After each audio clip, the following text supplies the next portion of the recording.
Empecemos con lo que es la clase de cambios fisiológicos en el embarazo, por favor. A ver. Bueno, en esta oportunidad, alumnos, tengan muy buenas noches. Soy el doctor Álvarez, ginecostetra del Hospital Nacional Hipólito Unanue. Voy a dictar pues la clase de fisiología del embarazo. Este tema es un poco largo, he tratado de resumirlo por sistemas, rescatando lo principal de cada uno de ellos. Se sabe pues que en el embarazo hay tantos cambios a nivel bioquímico, a nivel celular, a nivel morfológico, ¿no? A nivel fisiológico, tratando pues de que el cuerpo de receptor, en este caso la madre, se adapte, ¿no? Al nuevo ser que es el feto, ¿no? Y que puedan ambos coexistir armoniosamente, en la mayoría de los casos, sin generar un desmérito en la salud de cada uno de ellos, ¿no? Siguiente, por favor. Entonces tenemos algunas generalidades, como había mencionado, pues el embarazo va a provocar cambios fisiológicos en todos los órganos, aparatos y sistemas maternos. La mayoría regresa a la normalidad después del parto, ¿no? Durante el periodo del puerperio y posterior a este inclusive, ¿no? Vamos a enfocarnos en los ajustes. Estos cambios van a enfocarse en los ajustes y van a tratar de adaptarse a las exigencias, como había mencionado, que desarrolla el nuevo ser humano. Estos cambios generalmente están medidos por estimulación tanto del feto como de la placenta. Los cambios que se experimentan pues, pueden ir desde cambios metabólicos, bioquímicos, como había mencionado, hasta cambios anatómicos macroscópicos. Algunos cambios fisiológicos pueden desenmascarar o exacerbar alguna enfermedad persistente, ¿no? Si es una paciente asmática, probablemente pueda exacerbar este cuadro. Si es una paciente diabética, quizás también lo haga. Si es una paciente hipertensa, no puede generar, o quizás es una paciente que de nuevo está debutando con cierta patología, pero el embarazo, en base a estos cambios, hizo que la paciente pues presentara esta enfermedad que la tenía oculta o quiescente, ¿no? Dormida, en pocas palabras. Siguiente, por favor. Entonces vamos a hablar de lo que sucede en el aparato reproductivo, que es la parte más importante de esta clase, ¿no? Sabemos pues que el útero durante la etapa pues de la mujer sufre varios cambios, ¿no? Sobre todo en la etapa grávida, ¿ya? Tenemos pues que el útero en no grávido tiene un peso de 70 gramos, es intrapélvico y con volumen de 10 mililitros. Y ahí vemos, ¿no? El cambio sustancial que va a tener este útero durante el embarazo, llegando a pesar hasta 1 kilo aproximadamente, y su volumen aumenta hasta 5 litros. Esto se va a dar marcadamente por la hipertrofia de las células musculares, ¿no? Y la producción de nuevas células llamadas miocitos va a estar limitado, o sea, no hay una producción extra de estas células, sino que va a haber una hipertrofia marcada, ¿no? Como cualquier músculo. En el primer trimestre, esta hipertrofia va a estar mediada, pues, por los estrógenos, ¿no? Y lo que es estrógenos placentarios, ¿no? Hacia el segundo trimestre, pues, va a estar mediada por lo que es la placenta, ¿no? Este cambio del útero, de la anatomía de este órgano. El flujo uteroplacentario va a aumentar progresivamente durante el embarazo, ¿no? Desde aproximadamente 450 mililitros en el segundo trimestre hasta 500 o 750 mililitros hacia finales del tercer trimestre, ¿no? Siguiente, por favor.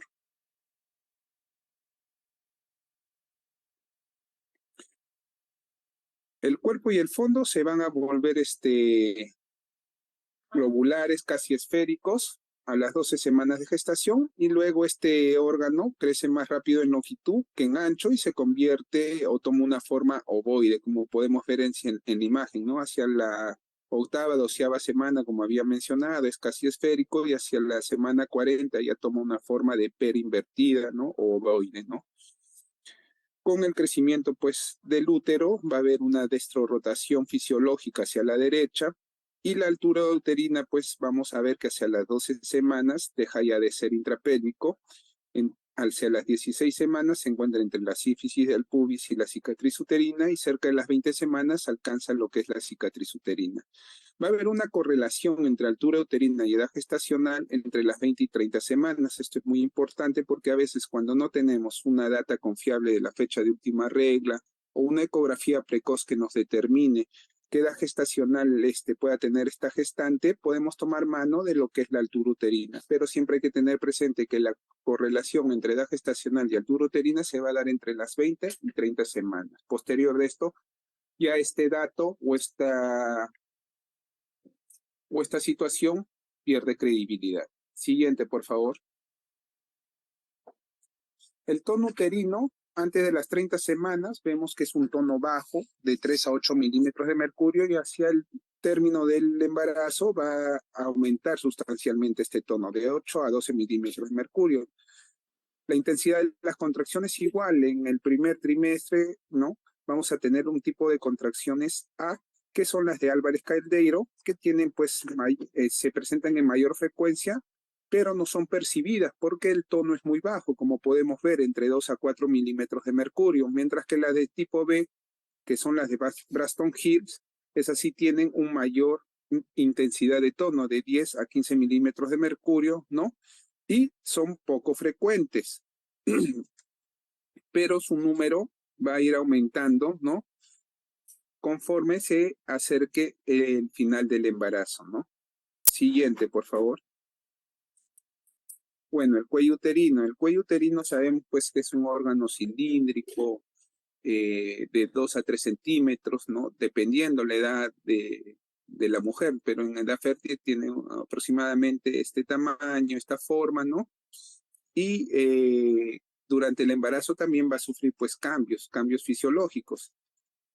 Ahí podemos ver que al mes el cuello se ablanda y obtiene tonos azulados por cambios en la vascularización, va a haber cierto edema, va a haber alteraciones en la red de colágeno, lo que va a generar pues cierta hipertrofia, ¿no? Las glándulas cervicales también van a sufrir proliferación, ¿no? Y va a provocar una extensión y eversión de esto, el famoso ectropion, como podemos ver en esa imagen, ¿no? ¿Ya? Y va a haber también una hipersecreción por parte de las glándulas cervicales, y esta hipersecreción va a generar un moco espeso que va a ser comúnmente llamado como el tapón mucoso, que se queda o persiste hasta el final del embarazo e inicio del trabajo de parto. Siguiente, por favor. Los ovarios. Con respecto a los ovarios, la ovulación va a cesar durante todo el embarazo, ¿no? Va a haber suspensión de la maduración folicular. El cuerpo lúteo va a adoptar ciertas funciones a nivel de sostén del embarazo. Esto se va a dar hasta la 6ª o 7ª semana, ¿no? El cuerpo lúteo va a comandar esta función de sostén del embarazo, y posterior a esto ya vamos a ver que lo va a comandar la placenta, ¿no? El diámetro del pedículo vascular va a aumentar en tamaño, pues justamente porque tiene que llegar pues sangre, oxígeno a este sistema para favorecer pues el sostén del embarazo, ¿no? Y como había mencionado, va a haber una estimulación folicular fisiológica exagerada, o sea, una hiperreacción luteínica, que puede también generar quistes tecaluteínicos, ¿no? Que es una respuesta exagerada de los ovarios a niveles normales de beta-HCG, ¿no? Circulante. Siguiente, por favor. Las trompas de falopio van a sufrir una hipertrofia, la musculatura de las trompas de falopio van a estar hipertrofiadas, el epitelio de la mucosa tuárica se hace más aplanado y puede desarrollarse células deciduales en el estroma del endosalpis. Ojo, presente esto, ¿ya? Por eso se puede dar pues la implantación del huevito fecundado a nivel de la trompa, lo que generaría pues el embarazo ectópico, ¿no? Siguiente, por favor.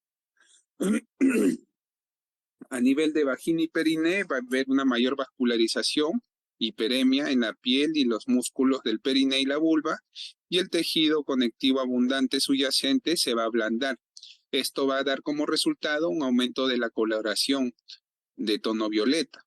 Va a haber una secreción algo espesa, ya había mencionado por qué, porque el cuellito pues sufre cambios, ¿no? Las glándulas también, y va a haber una hipersecreción de esto.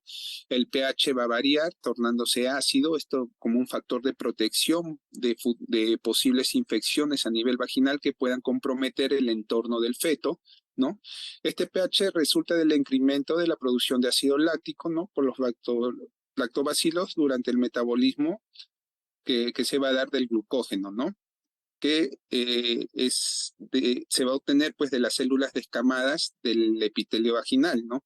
Las paredes vaginales van a sufrir cierto engrosamiento, va a haber relajación del tejido conectivo y va a haber hipertrofia también de las células musculares lisas. Siguiente, por favor.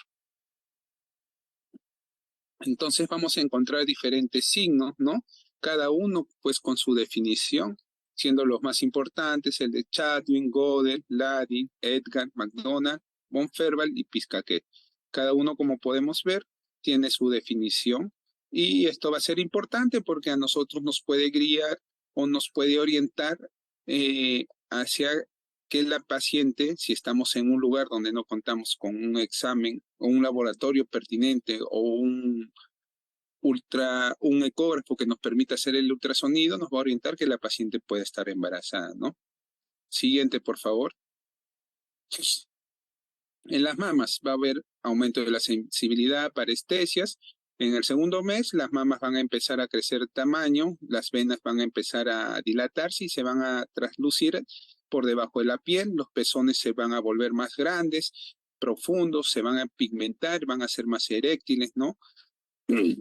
Las areolas se vuelven más profundas y pigmentadas, puede desarrollar también estrías a nivel de la piel de las mamas, va a haber una acentuación de los crepúsculos de Morgani, ¿no?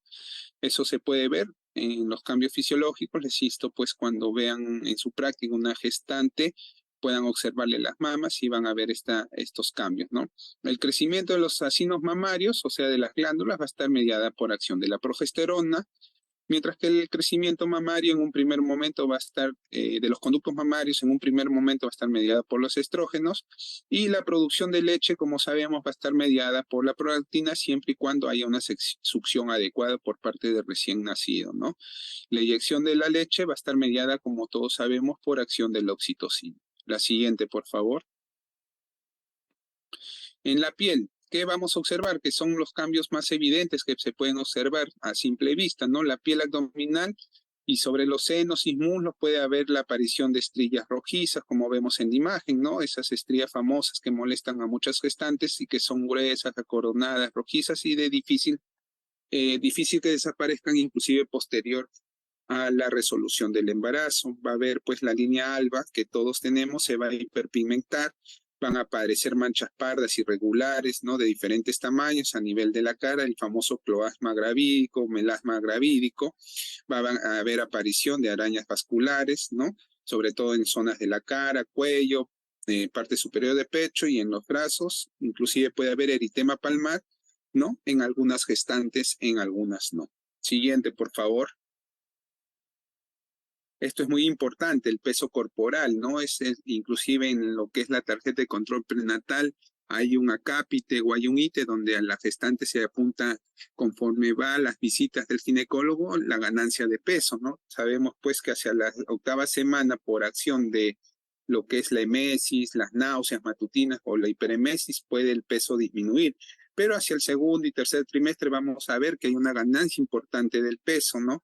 En el segundo trimestre, entre 1.200 a 1.500 gramos por mes, y hacia el tercer trimestre ya esta ganancia disminuye hacia 500 gramos por mes. Y vemos que la ganancia principal está a expensas del feto, a unos 3.500 gramos, seguido por lo que es el útero, como había mencionado, puede aumentar hasta 1.000 gramos el peso, ¿no?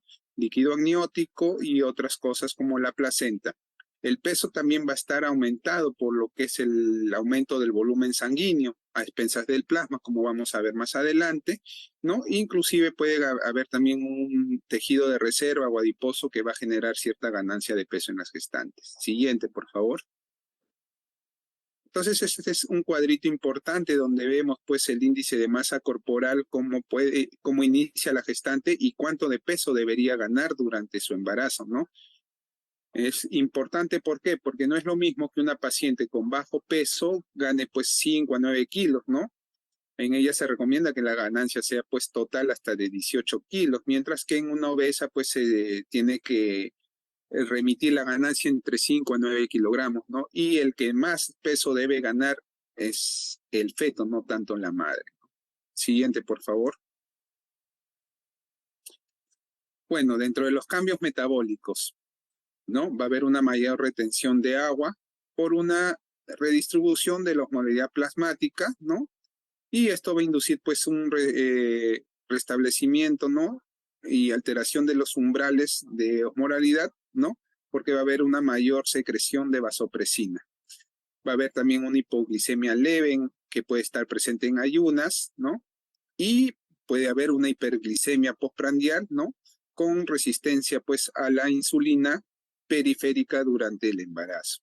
Las concentraciones de lípidos, lipoproteínas, apolipoproteínas en el plasma se incrementan por aumento de la resistencia a la insulina y por la estimulación de ciertos estrógenos. Esto más que nada, de los estrógenos, esto más que nada durante el primer trimestre. Y las concentraciones maternas de hormona D3 aumentan durante el embarazo, esto que va a promover la absorción de calcio para que sea transportado al feto, ¿no? Y permita su desarrollo adecuado. Siguiente, por favor. En los cambios hematológicos, como ya había mencionado, va a haber aumento de la volemia, pero a expensas del plasma, cerca del 40 al 45% va a aumentar esto, ¿no? ¿Ya? ¿Esto por qué? Porque estamos preparando a la gestante pues para una pérdida importante de sangre, ¿no? Durante el parto, inclusive la cesárea, inclusive durante el postparto. Este incremento del plasma va a generar una anemia dilucional o fisiológica, ¿no? Que hace que el hematocrito y los glóbulos rojos pues naveguen en un mar de plasma y esto genera pues la dicha anemia fisiológica o dilucional. Los hematíes, como vemos, van a aumentar también de 3 millones y medio a 4 millones, ¿no?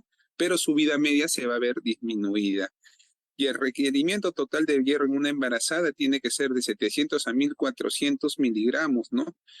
Globalmente se habla de 4 miligramos por día durante el embarazo, pero este requerimiento va a aumentar conforme progresen los trimestres hasta 6 o casi 7 miligramos por día, ¿ya? Siguiente, por favor. Dentro de los cambios hematológicos también tenemos pues que el fibrinógeno aumente en un 50%, ¿no? Esto justamente se va a dar pues para evitar pues hemorragias que pueda presentar la gestante. Hay que tener presente que el embarazo es un estado de hipercoagulabilidad, ¿ya?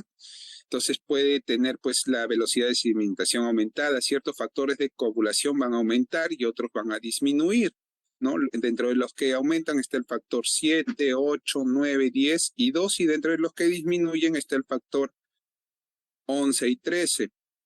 Hay disminución de los sistemas anticoagulantes justamente para evitar pues que la paciente durante el parto, durante la cesárea se pueda o se desangre, ¿no?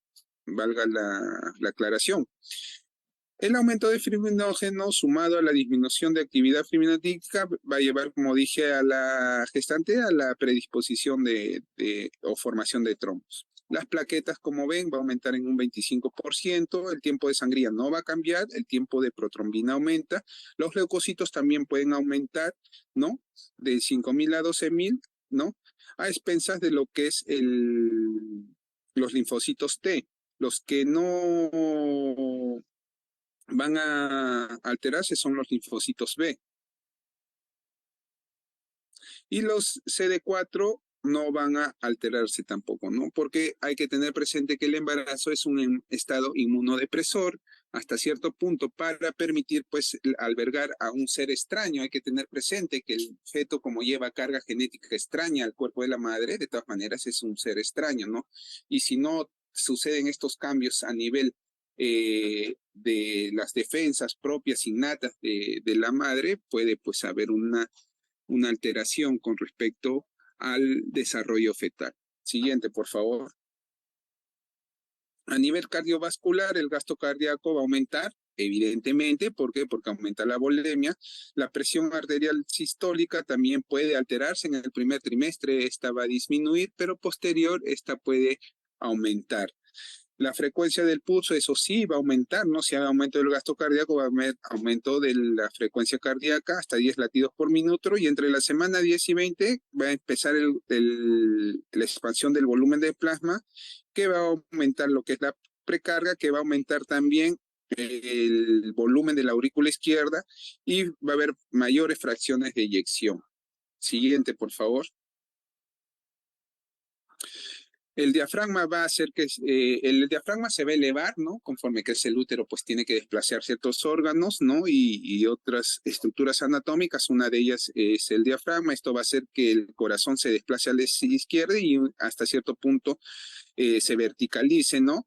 Va a haber una desviación, como había mencionado, de los ejes, ¿no? Esto va a producir alteraciones, ¿no?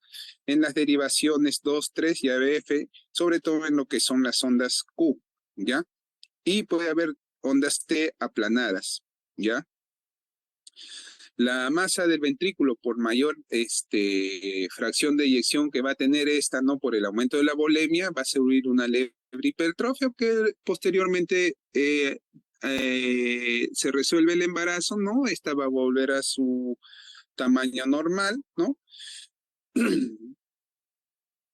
Y el útero grande puede comprimir pues ciertas venas, ¿no? Y alterar lo que es el retorno venoso. Entonces ese corazón pues tiene que trabajar más y con más fuerza, ¿no? Siguiente.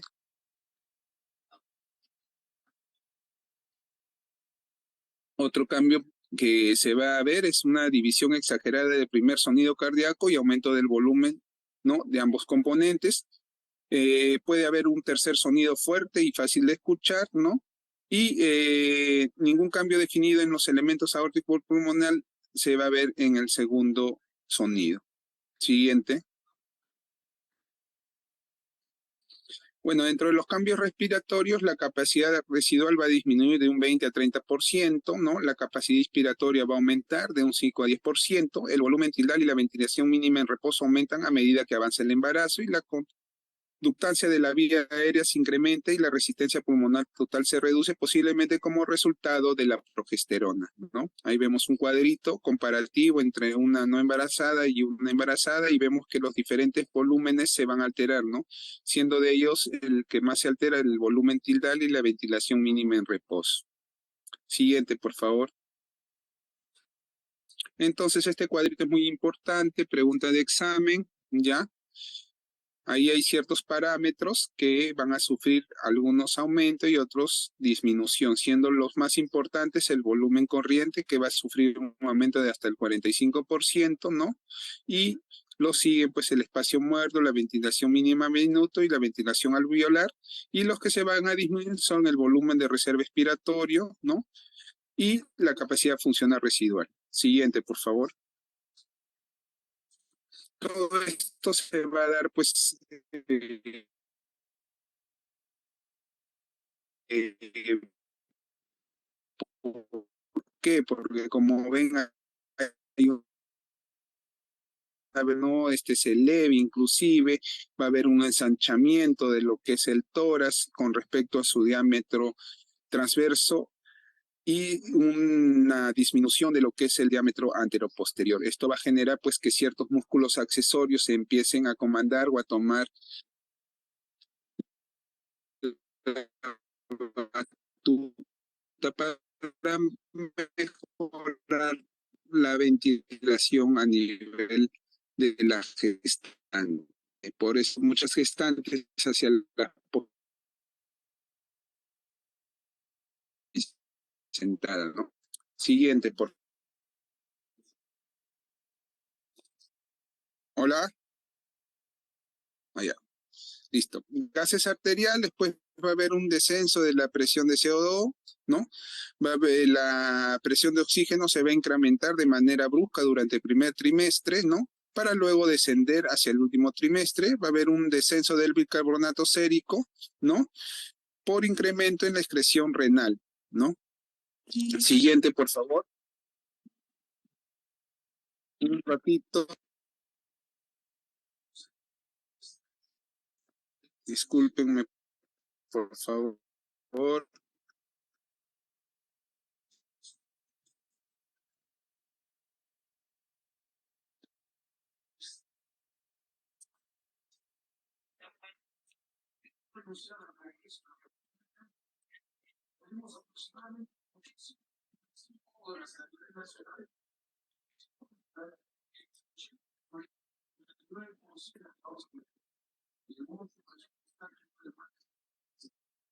Ya.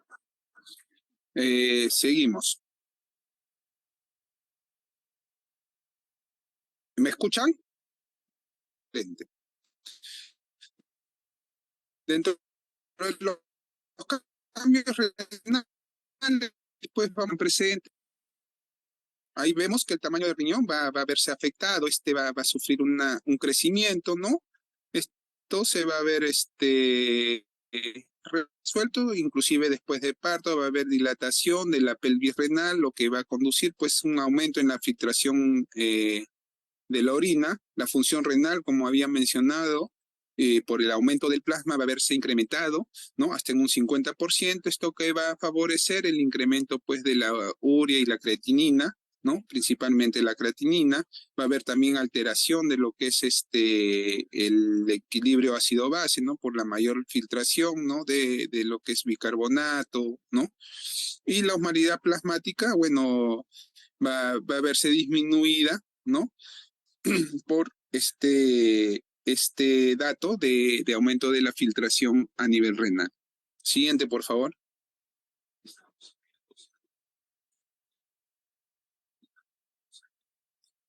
A los uréteres. ¿Qué va a pasar en los uréteres? Pues va a haber una obstrucción progresiva después de la semana 19, ¿no? ¿Por qué? Porque va a haber una mayor compresión del útero, ¿no? Con respecto a estas estructuras anatómicas, generalmente el uréter más comprometido va a ser el derecho, porque como había mencionado en un principio, va a haber una destrorotación fisiológica del útero hacia este lado, ¿no? Puede haber pues dilatación de estos, ¿no? Acodaduras o inclusive hasta desplazamiento, ¿no? El tono del uréter se va a ver disminuido, o sea, el peritaltismo por acción de la progesterona, ¿no? La vejiga va a sufrir cierta elongación, ensanchamiento en la base del trígono, los meatos urinarios se van, el piso de la vejiga va a sufrir una saculación, lo cual se va a ver traducido en un mayor aumento de la orina residual, lo cual va a favorecer pues que las gestantes puedan sufrir infecciones urinarias recurrentes durante todo su embarazo. Siguiente, por favor. Dentro de los cambios digestivos, el estómago y los intestinos se van a desplazar en dirección cefálica por pues, el crecimiento del útero. La pirosis causada por el reflujo de secreciones ácidas del estómago se le da justamente pues, por este desplazamiento de los intestinos, del estómago, ¿no? Y también va a estar mediada pues porque hay una disminución en el vaciamiento gástrico, ¿no? Por acción de la progesterona, ¿no? Las hemorroides, si es que el paciente tiene, se van a acentuar, pues porque va a haber una compresión, como ya había mencionado, del útero hacia ciertas venas de la región pélvica, lo que puede incrementar o acentuar esta patología. Siguiente. Ojo, el estreñimiento va a estar presente en las gestantes, ¿no? Porque, bueno, el peritactismo intestinal también va a estar reducido por acción de la progesterona, ¿no? Y sumado a esto, el consumo de hierro puede acentuar este tema. Entonces, muchas gestantes en su consulta pueden quejarse de estreñimiento crónico, ¿no? Con aumento de la hemorroides, si es que las tienen, y si no las tienen, van a cursar con esto, que posteriormente puede resolverse después del embarazo. En el hígado no hay un aumento del tamaño de los estrógenos van a determinar un aumento, ¿no? Del nivel sérico de diferentes sustratos, como son el fibrinógeno, factores de coagulación, que ya había mencionado cuáles aumentan, ¿no? Globulinas. La fosfatasa alcalina puede aumentar, sí. El colesterol y lípidos también pueden aumentar. Las concentraciones de albúmina sérica van a disminuir durante el embarazo. O sea, al final del mismo, los niveles de albúmina pueden estar cerca de 3 gramos por decilitro en comparación con aproximadamente 4 gramos por decilitro en las no gestantes. Siguiente, por favor. La vesícula biliar, la contractibilidad de la vesícula biliar se va a reducir, va a conducir esto a que haya un mayor volumen residual, por eso algunas gestantes con el tema este de la colecistitis, pues se puede acrecentar, ¿no? La progesterona, como había mencionado, afecta la potencialidad de la contracción de la vesícula biliar, lo cual va a inhibir la estimulación del músculo liso, ¿no? Y la eliminación, pues, de todo lo que es la bilis, ¿no? Siguiente, por favor. Y a nivel tiroideo, pues, vamos a ver que a nivel de la paratiroides disminuye progresivamente las concentraciones, ¿no? De calcio, ¿no? Disminución leve de fósforo y magnesio. La disminución del calcio va a estar dada pues por un aumento de la paratormona, ¿no? Y de la vitamina D, ¿no? Para favorecer pues la absorción máxima que se pueda dar para el feto, ¿no? La dieta debe ser pues alrededor de 2.000 gramos día, ¿no? Al nivel de las glándulas suprarrenales va a haber una mayor secreción de glucocorticoides, ¿no? Va a haber también mayor estimulación de lo que es el cortisol, aldosterona para favorecer sobre todo pues la retención de orina, ¿no? El cortisol para favorecer pues el desarrollo embrionario, ¿no? Siguiente, por favor. En la hipófisis va a haber un aumento del tamaño de esta, pues por las diferentes hormonas que esta tiene que secretar, por eso cuando hay hemorragias muy profusas se da pues el infarto de ciertas zonas, lo cual va a dar un síndrome comúnmente conocido, ¿no? Ya más adelante posiblemente hagan esa clase, no los voy a confundir más. Después también va a haber un aumento de la hormona de crecimiento, ¿no? A nivel tiroideo puede haber una mayor depuración de yodo, la T3 y T4 se mantienen estables, no aumentan, ¿no? Y las hormonas ligadoras de globulina, ¿no? No van a pasar la placenta, ¿no? Al igual que la T4 y T3. Siguiente, por favor. Bueno, esto es todo con respecto a los cambios fisiológicos. ¿Alguna pregunta hasta ahí?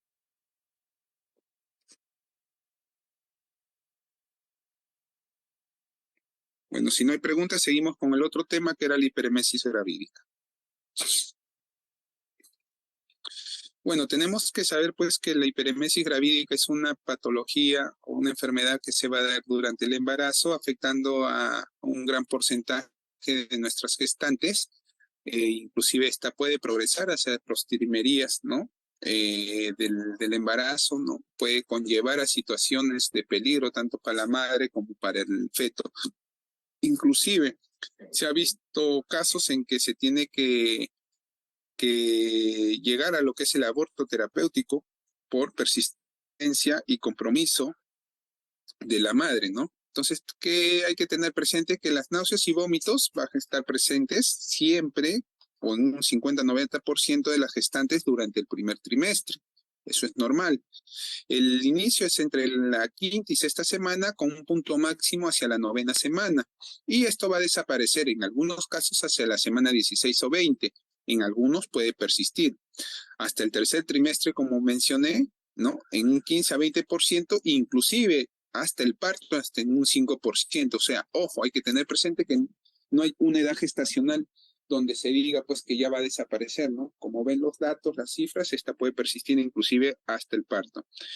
¿Cómo se describe? Como náusea matutina, pueden ocurrir dentro del día. Siguiente. Entonces vamos a ver ciertas definiciones. ¿Qué son las náuseas? Es la sensación de deseo inminente de vomitar, ¿no? Mientras que los vómitos ya es la expulsión forzada del contenido gástrico y las arcadas es una actividad rítmica respiratoria que con frecuencia precede a lo que es la emesis. Siguiente. La emesis vendrían a ser náuseas y vómitos esporádicos, generalmente matutinos, que no alteran el estado general de la paciente ni impiden su correcta alimentación. Ojo, miren la definición de emesis. Puede haber falta de aumento de peso en los primeros meses de gestación, como había mencionado en la clase anterior, y a veces de un discreto adelgazamiento. Sin embargo, el estado general va a ser bueno y la exploración clínica que vamos a tener hacia nuestra gestante va a estar normal. En ocasiones puede acompañarse de alteraciones del sueño, cansancio o hasta cierta irritabilidad. Siguiente. Mientras que la hiperemesis se define como vómitos persistentes acompañados de una pérdida de peso superior al 5% del peso corporal previo al embarazo. Puede estar o va a estar acompañada de cetonuria no relacionada con otras causas y la causa puede haber alteración o va a haber, mejor dicho, alteración del equilibrio ácido-base, ¿no? Pero también últimamente se han venido acuñando otros términos, ¿no? Que estos síntomas pueden estar al principio del embarazo, antes de las 16 semanas de gestación, que las náuseas y vómitos son intensos, el paciente no puede comer o beber normalmente, ¿no? Sus alimentos y las actividades diarias van a estar limitadas. Esos son otras definiciones, pero con la que nos vamos a quedar es la primera, ¿no? Vómitos persistentes acompañados de una pérdida de peso superior al 5%. Siguiente. Vamos a tener pues que la hiperemesis gravídica se puede confundir con otras enfermedades, siempre hay que hacer diagnóstico diferencial, como en toda patología, ¿no? Pueden haber alteraciones a nivel gastrointestinal, como pancreatitis, gastritis, colecistitis, ¿no? Hay que siempre estar pendiente de eso, ¿no? Los síntomas más comunes, pues, si son pancreatitis, elevación de las amilasa, lipasa, etcétera, ¿no? Si es una gastritis, va a haber pues un dolor urente a nivel de epigastrio, ¿no? También a nivel genitourinario puede confundirse con pielonefritis, ¿no? A nivel endocrinológico, ¿no? Puede haber una cetoacidosis diabética, ¿no? Un hipotiroidismo, una enfermedad Graves. A nivel neurológico, las náuseas y vómitos pueden preceder a una migraña, si es que la paciente es migrañosa. Farmacológicos, los opioides, sabemos que uno de sus efectos adversos son las náuseas y vómitos, ¿no? Y alteraciones, pues, de la conducta, ¿no? Las bulimias, ¿no? Siguiente, por favor. Entonces, siempre hay que hacer un diagnóstico diferencial y básicamente, pues, excluir todas las demás enfermedades. Como vemos, este es un glosario de trastornos que pueden simular o asemejar lo que es la hiperemesis, pero si nosotros tenemos nuestro concepto bien fijado, que es la pérdida de peso mayor al 5%, pues vamos a tener el diagnóstico. Por eso es muy importante pesar a la gestante, ¿no? Previo, o que la gestante conozca su peso previo al embarazo y en cada control ir viendo cómo va este tema. Siguiente, por favor. Más causas, ¿no? Vemos un glosario de enfermedades, entonces no es necesario que las aprendan todas, simplemente que tengan presentes las más importantes. Siguiente, por favor. La etiología. La etiología, pues, es variada, ¿no? Se ha planteado muchas causas, ¿no? Pero las más estudiadas o las más relevantes podría ser, pues, la causa estrogénica y acción de la progesterona, ¿no? Se dice que estos van a tener un efecto directo en la relajación del músculo liso, que va a modificar la motilidad del esófago, estómago, intestino, enlenteciendo el tránsito. La disminución también del tono del esfínter esofágico, lo cual va a generar pues que haya una mayor pirosis y el retraso del vaciamiento gástrico, ¿no? Todo esto confluye justamente para provocar pues las náuseas y vómitos en nuestra gestante. Siguiente, por favor.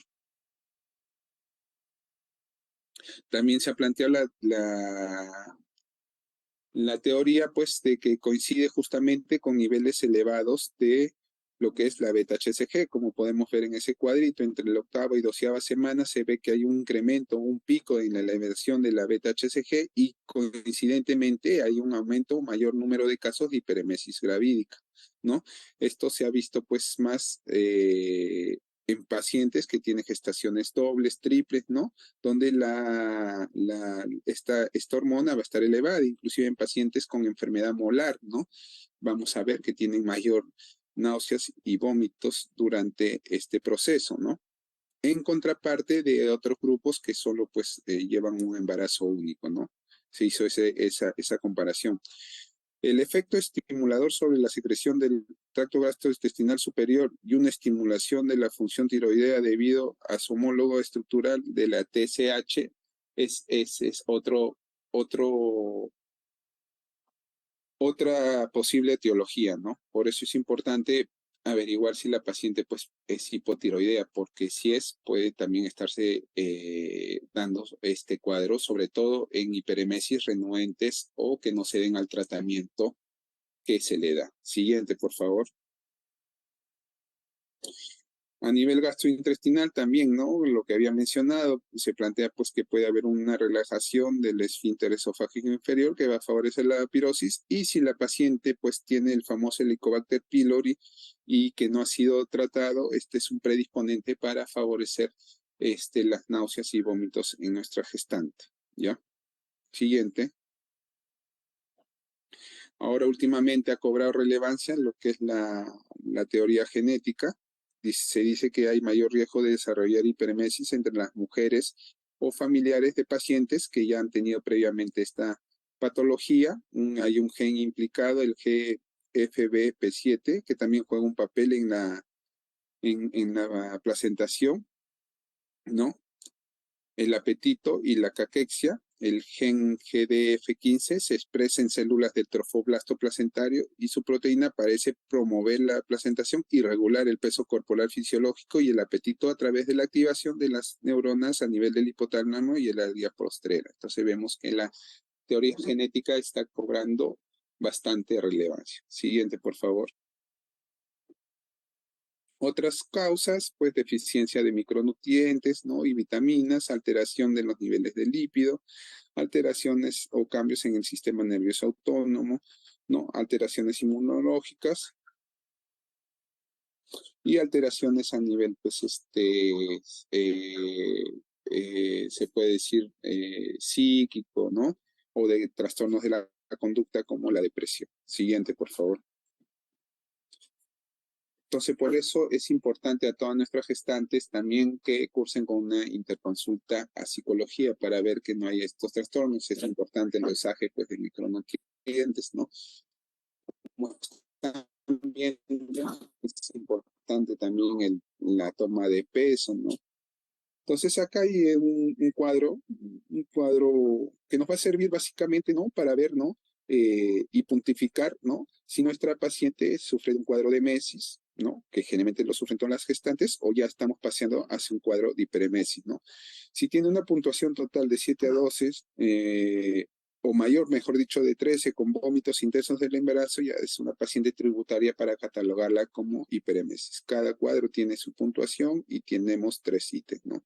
Sería recomendable, pues, en nuestra práctica diaria, cuando estemos frente a este tipo de pacientes, incluir este cuadro para poder sea un factor de ayuda y poder diagnosticar certeramente sobre esta patología. Siguiente. Un poquito más de lo mismo, ¿no? Pero en su adaptación al inglés. Siguiente. Entonces, ¿qué hay que hacer con nuestras pacientes? En la evaluación inicial vamos a tener que medir, pues, lo que es sus funciones vitales, su presión arterial, su frecuencia cardíaca, ¿no? Hay que ver y confirmar la viabilidad fetal, hay que tomar ciertas pruebas de laboratorio, ¿no? Y la ecografía es muy importante en este siglo que estamos, ¿no? Para ver, pues, cuántos fetitos pueda tener nuestra paciente, porque recordamos que una de las teorías es las gestaciones dobles o triples. Dentro de los exámenes que vamos a solicitar están los electrolitos séricos, vamos a solicitar un examen de orina para ver la presencia de cetonas en esta, ¿no? También vamos a ver lo que es la urea, la creatinina, un hemograma completo, porque si estas pacientes se encuentran deshidratadas va a haber disminución de lo que es el hematocrito, ¿no? La bioquímica del hígado para ver si este está afectado, ¿no? La amilasa lipasa, ¿no? Para descartar otras patologías, como ya había mencionado, ¿no? Lo que es niveles de fósforo, magnesio y calcio, y pruebas de función tiroidea muy importante, como había mencionado, porque hay cierta similitud entre los síntomas que puede dar un hipotiroidismo y inclusive estando presente puede acrecentar o agravar más lo que es la hiperemesis gravídica. Siguiente, por favor. Dentro de los trastornos electrolíticos y ácido base, va a haber pues una hipopotasemia, ¿no? Puede haber una alcalosis metabólica, hipoclorémica, esto va a estar mediado por los vómitos, ¿no? por el del contenido gástrico, ¿no? La cetosis puede ocurrir si la ingesta calórica es mínima. Va a haber un aumento en el hematocrito, lo que indica una hemoconcentración debido al agotamiento del volumen plasmático. Otro signo de hipovolemia incluye el nitrógeno o la urea y la creatinina, pues que puede estar elevada. Los valores hepáticos pueden estar anormales, ¿no? En un 50% de los pacientes, y la amilasa y lipasa séricas van a estar elevadas en un 10 a 15%, ¿no? En cierta cantidad de pacientes, ¿no? Entre un 5 al 10%. Siguiente, por favor. Bueno, el manejo básicamente es un cuadro, un algoritmo, ¿no? Que básicamente nos va a decir, ¿no? Si encontramos alteración o no en las gestantes, ¿no? Primero ver si los vómitos son, pues, vómitos inconversibles, si la paciente básicamente ha bajado de peso más del 5%, si no tolera la vía oral. Sumado a esto, si descartamos otras patologías, si tiene alterados los exámenes de laboratorio, pues la catalogaremos como una hiperemesis gravídica, ¿no? Con su posterior internamiento y tratamiento respectivo. Siguiente, por favor. Dentro de las recomendaciones iniciales, comidas y refrigerios deben ser fraccionados, deben ser tolerables por la gestante, ¿no? De repente la gestante tiene náuseas, qué sé yo, a los ácidos o cítricos, debe evitarse en medida de lo posible estos, o de repente tiene ciertos alimentos como las menestras, legumbres, le provocan náuseas y vómitos, evitar esto, y que las dietas sean básicamente secas en un primer momento, ¿no? Porque hay aumento de la cialorrea, ¿no? Y si le damos alimentos muy líquidos, esta se puede acrecentar, ¿no? Generalmente los líquidos se deben de 30 minutos después de las comidas sólidas, como había mencionado. Evitar los desencadenantes, olores fuertes, sabores fuertes, ¿no?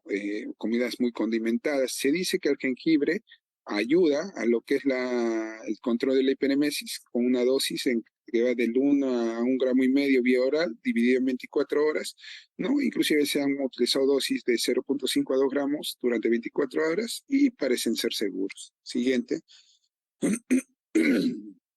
Bueno, dentro de la terapia inicial con fármacos, pues está a la cabeza la doxilamina y piridoxina. Entonces tiene un grado de evidencia 2B, ¿no?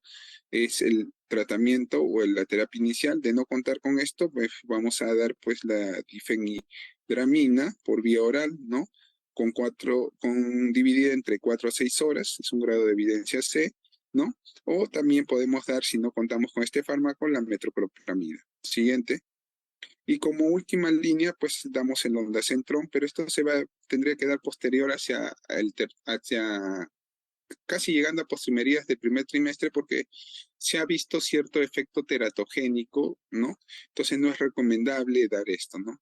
Inclusive se ha hablado también terapia con glucocorticoides. Se ha visto que en algunos casos, sobre todo en las pacientes con hiperemesis renuentes al tratamiento de primera, segunda y tercera línea, van bien, en otras no. Todavía esto no está nada dicho ni confirmado, por eso no lo he puesto en las terapias que se promueven para lo que es la hiperemesis gravídica. Creo que esa es la última. A ver, siguiente. Sí. ¿Alguna pregunta?